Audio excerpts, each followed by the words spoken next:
That was going to sound lovely on an acoustic. But, oh, fuck. Oh, dear. Never mind.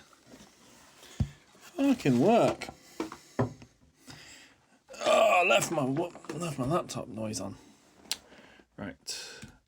Get you silent. There's a written review on my NAF blog website place.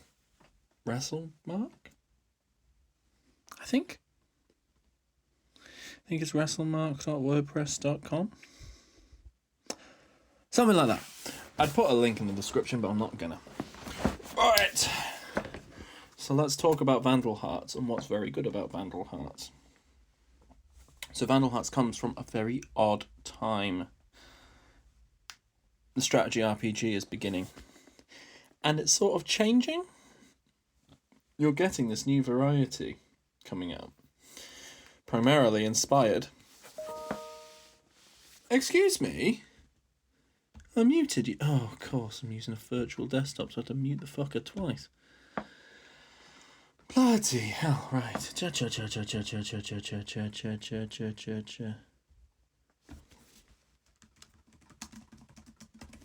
But yeah.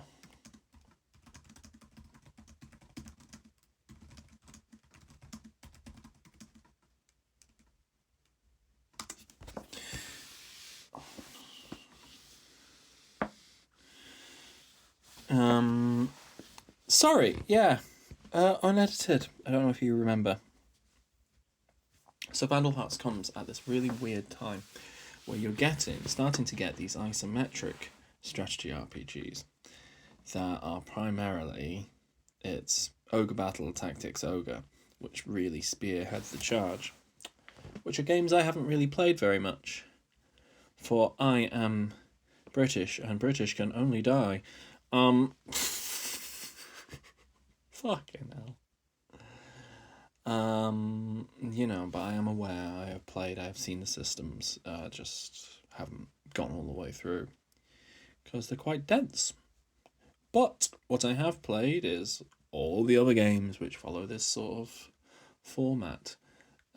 Pretty much like most tactics games which aren't made by Nintendo. Oh, also Langrisser, I guess. I think Langrisser and Growlancer have kept the purely sort of top-down view, but it's less common because it's quite good for depicting drama and so on, in comparison to top-down sprites and a text box. Obviously, Fire Emblem found their ways around that by sort of taking on a sort of visual novel style for its cutscenes. Anyway, getting off that completely. So Vandal Hearts comes at this kind of weird time. It's a very early PlayStation title. It's a very early PlayStation RPG. And in fact, because RPGs themselves sort of had this bad press, particularly in England, UK, or whatever. Doesn't matter. I don't like any of the names. Give me like a worldwide benevolent dictator. But it'd have to be benevolent, which is the problem, innit? Very weirdly topical for this game. So it's at this time where obviously particularly in the UK and so on, the idea of RPGs, we haven't had, Final Fantasy VII hasn't dropped. Because that's where, the Japanese style RPG really booms. I think everyone can sort of admit that, right? Whether or not I think that personally the game is sort of a little bit naff. Anyway, again, tangent-tastic today. Yeah.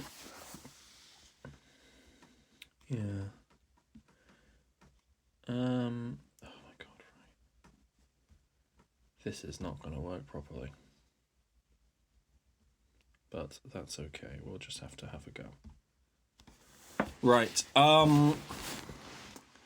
So yes, God, I had a whole idea in mind for this, but I don't actually have the time.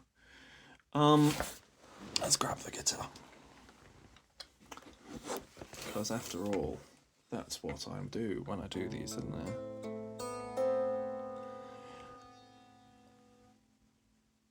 So yes, my point being is that it's of this weird time where JRPGs aren't as popular yet, and strategy RPGs are often more synonymous with just their strategy games, and you've got a character you control. They're less role playing at this point in time than they would eventually become. This isn't like Final Fantasy Tactics. This isn't like Disgaea. Like it's a bit more like Warsong, which I might. Ugh.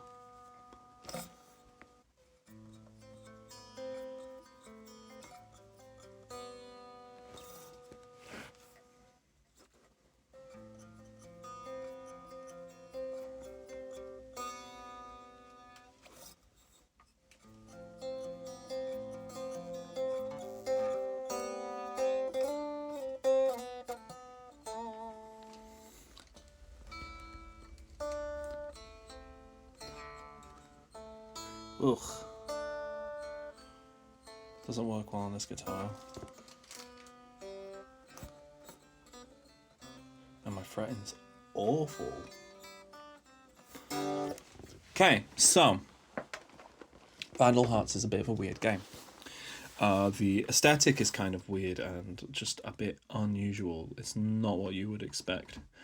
Let's just quickly. I'm going to save you these clickety clacks. One moment. Right, so Vandal Hearts. It's actually fucking focused for a second. The sole of my feet is itchy. That's not a good sign, is it? That's like, hope I don't got athlete's foot or something. Right. Anyway, regardless, grossness. Vandal Hearts. So it's one of these isometric RPGs where they've got isometric tactical RPGs, anyway, that they've got the 2D sprites done obviously at the sort of angles where isometric play works well, and then 3D backgrounds. It looks great. It looks great. It has aged actually fantastically because of the way that they animate it. It works quite well with getting different characters to different classes and it all fitting quite nicely. Okay. Oh, cool. Brilliant. What the fudge am I talking about? So yeah, so it looks well. It looks great. There are like visual effects which work really well in this. The visual effect that doesn't work very well is that by default, when it's the opponent's turn, the camera zooms out and starts rotating the map in a kind of weird, wobbly, seasick-inducing way, but you can actually turn that off, which is a bit of a blessing, frankly. I can see why they wanted to do that. There's a lot of effects here which you've got the technology with this system that you're using, you're not really necessarily used to yet. So you're doing things which you don't, well, maybe you shouldn't, But on the whole, it works really well. It's a very pretty game, and it's, teeny tiny in terms of size. It works very nicely, well optimized. Brilliant. The way the tactics work is pretty good, pretty understandable. You can actually try things with a lot of different builds, and it will, on the whole, be possible and doable. It doesn't have permadeath, which is good for me because I suck.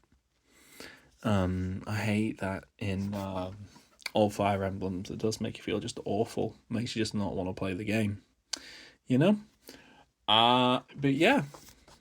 So there's that. That's good. Combat's good. And there's not much else to the game apart from combat and the story. Non-combat, the towns are there so you can get a bit of lore from the bars and you can buy stuff from the shops, which you often actually don't really need to. Had much more money at the end than I needed. Had much more money from partway through than I needed.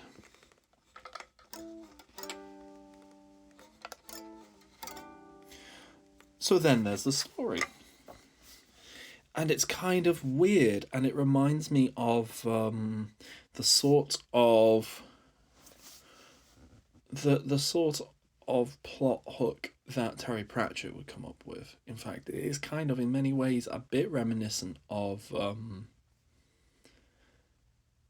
the Guards books in particular, the likes of Jingo, the likes of Night Watch.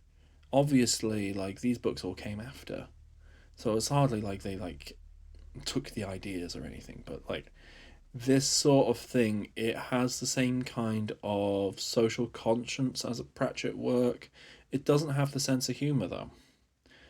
The art style, I kept mentioning it looks like Albert Uderzo.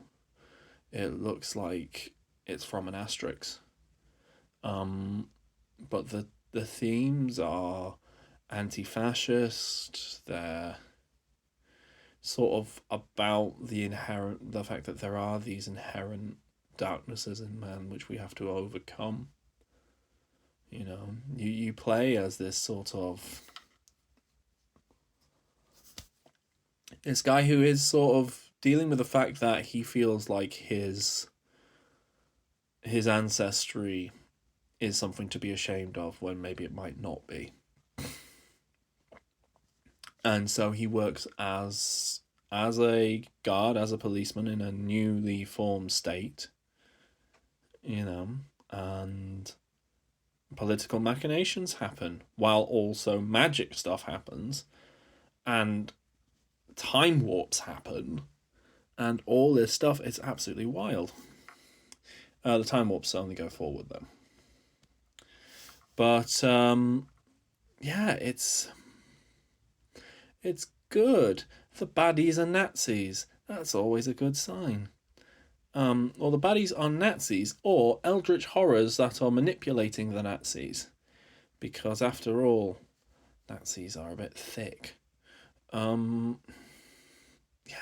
it's good. It's good stuff. It's actually quite an engaging story. Individual characters are often a bit one note, but it's a brief tactical RPG where there is a bit of a feel for the characters, and there are a few twists and turns, but for the most part, it's just a pleasant time, I think. You know, it's not happiness and rainbows. Obviously, it's actually relatively dark and relatively serious, but I don't think it's nowhere near the kind of lore dumps and glossary readings that you will end up doing in the likes of Final Fantasy Tactics, or at the moment Final Fantasy 13 that I'm playing is like, so, you know, you need to know specific technical language to understand what's going on in the game. You don't need that here. It's just quite a nice, relatively brief but very enjoyable tactical RPG. Also, primary universal selling point for it is the fact that when you kill any enemy with a melee attack, there's a gigantic blood fountain. And that in itself is worth it, honestly. Worth price of admission. Really good. And the scenario design's good.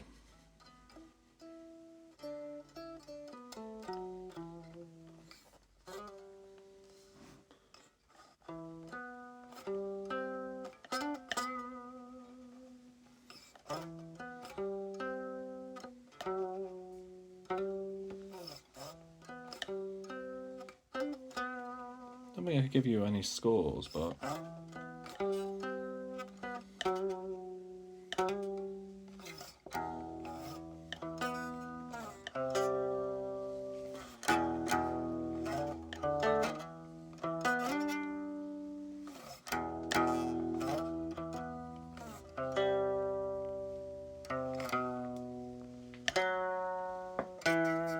fucked that up, didn't I? Right, alright, see you later. Love you.